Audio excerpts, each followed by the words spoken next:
Hey guys, so what we're going to try today is to try to do a pour painting, and I have a couple of things here. Before you even get started with paint though, I want you to prepare yourself, wear some clothes that you don't mind getting dirty, because I don't know if your paint is water-based or permanent. And if you get the paint on the clothes, it might not wash off. So make sure you have some kind of t-shirt that you don't mind getting dirty. Make sure you have some kind of rag to help wipe off any paint that gets on your fingers or on your clothing or on the floor or on anything else that you don't want paint on. I put a training pad, a dog's training pad, on the table here so it doesn't ruin my table. I suggest that you take some paper bags or some plastic bags or something that you don't mind getting dirty and just covering the area that you're going to be working on so it doesn't ruin your furniture. Okay, so the other materials that I have here are a paintbrush, a cup of water. They are 5 cups, and I already poured some of the paint in there. These are just like little globs of paint. These cups are small cups. They're actually, I want to say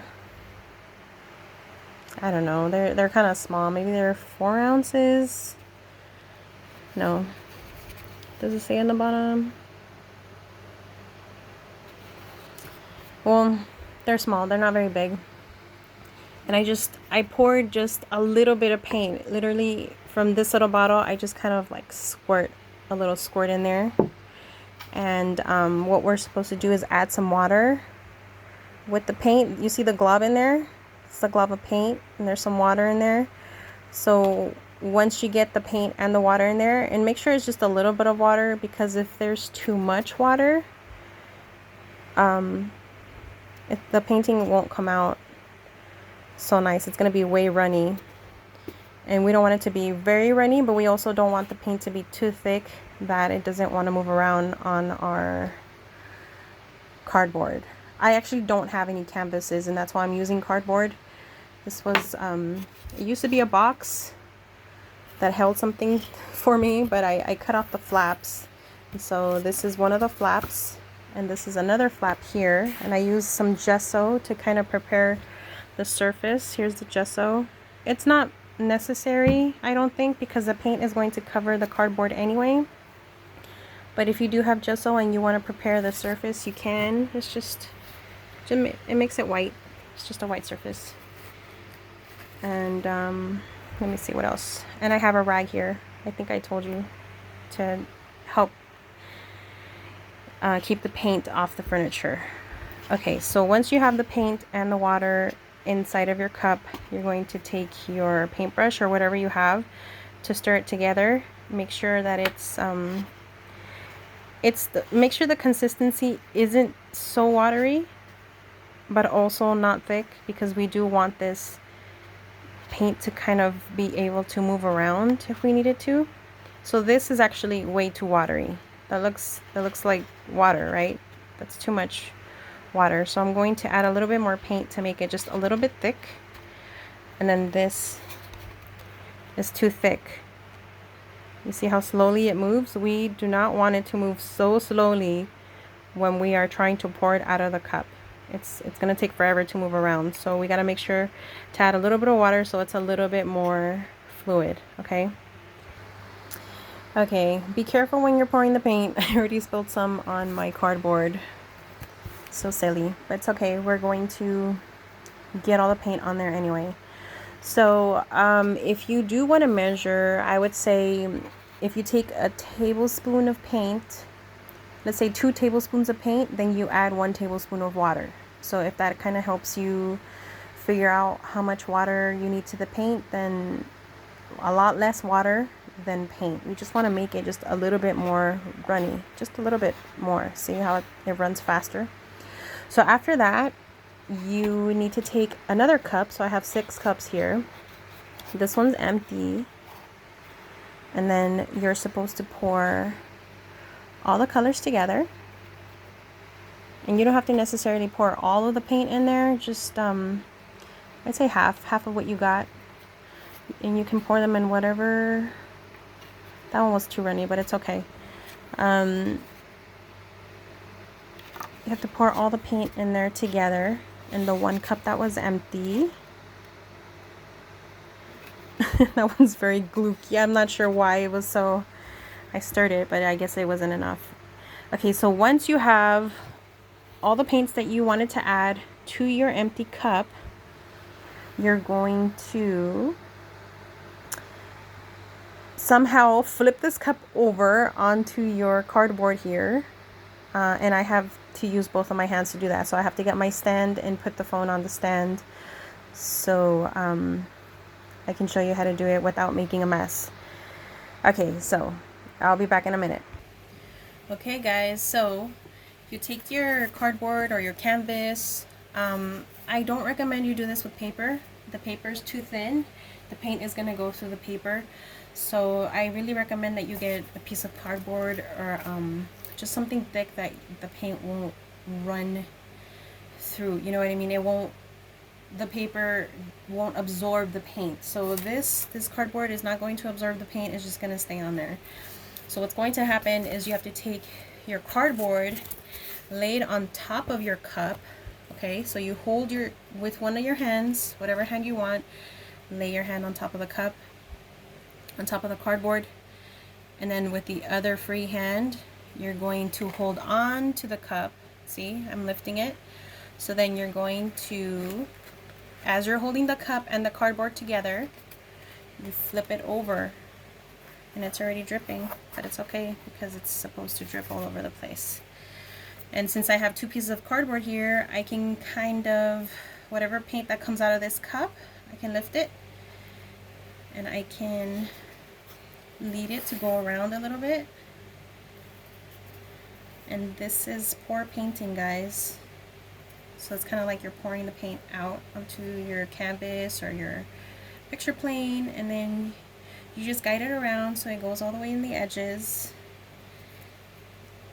And it's supposed to make a really cool looking kind of design.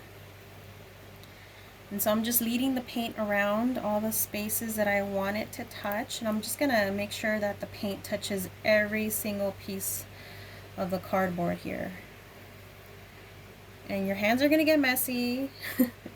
So if you don't want your hands to get messy, then maybe have your mom or your dad or your brother or your sister or someone else help you do this part here. Or if you have gloves and you don't mind wearing gloves, then you can wear the gloves too. It's up to you what you have available. I don't mind getting messy, so I actually will hold it and just let the paint go all over the place. This is why, though, you're supposed to, you know, put something down before you start playing with paint, because paint is messy as it is, and doing this project is even messier. So whatever little spaces didn't get the paint on, for example, I have this little white space here, you can just dab it with your finger and just, that's okay. And whatever paint is left over, I'm just going to let it run down to the other piece of cardboard that I have laying here. And the reason why I'm doing two is because I wanted to show you that if you didn't have the gesso to cover the cardboard to make the cardboard white, the paint was still going to show on the cardboard. It wasn't going to make a huge difference. And so some of the paint, especially that yellow paint, it had a lot of globs in it. It wasn't dissolving the way that I was hoping it was. So it left a lot of globs on there, and that's okay. I don't know if you can see it if I tilt it to the side. That's okay because it kind of gives it a little bit of a texture. So you could wipe it off, or you can kind of brush it off with the paintbrush, but it's going to ruin the design that's already on there that you created with the moving around of your cardboard. So I would just leave it, and I think it looks really cool like that anyway. So I still have a little bit of paint in there, so I can just go ahead and pour the rest of it on there. Hopefully it'll be enough to kind of make this go around. It might not be enough to get the entire cardboard covered, but I'll do the best that I can with what I have left over. Or we can just bring the other cups back and just keep pouring the paint in the one cup to continue this painting, but it's not really a big deal. I just wanted to show you that even if the surface wasn't painted white, or if you didn't have the gesso, the paint is still going to cover the cardboard. You can't see the cardboard past this paint here. So it's just something that I had at my disposal, and if you don't, it's totally fine. This is just for fun anyway. I still would love to see pictures of them, just to see what kinds of cool patterns and designs your pouring got you, because it depends on the paint too. It depends on the kind of paint and how much water and how much paint you had in it. It just changes everything. Just try really hard not to add so much water. So I'm happy with this. I don't know if you like it. You can talk to your parents and see if they want to frame it, put it in the living room when it dries. I would let it sit for the rest of the day. Don't touch it for an entire day, because the paint is watered down, and we did use a decent amount of paint to get the paint on here. It's gonna take more than a couple of hours to dry fully, so if you're able to like lay it out in your yard, you know, so the sun can catch it, or so the fresh air can kind of dry it off, I say it'll be done in a couple of hours. But if not, if it's just gonna lay there inside of your house, I'd say don't touch it at all for the entire day, and then check on it tomorrow. Alright guys, I hope you had fun. That is our pour painting. Send pictures so I can see yours.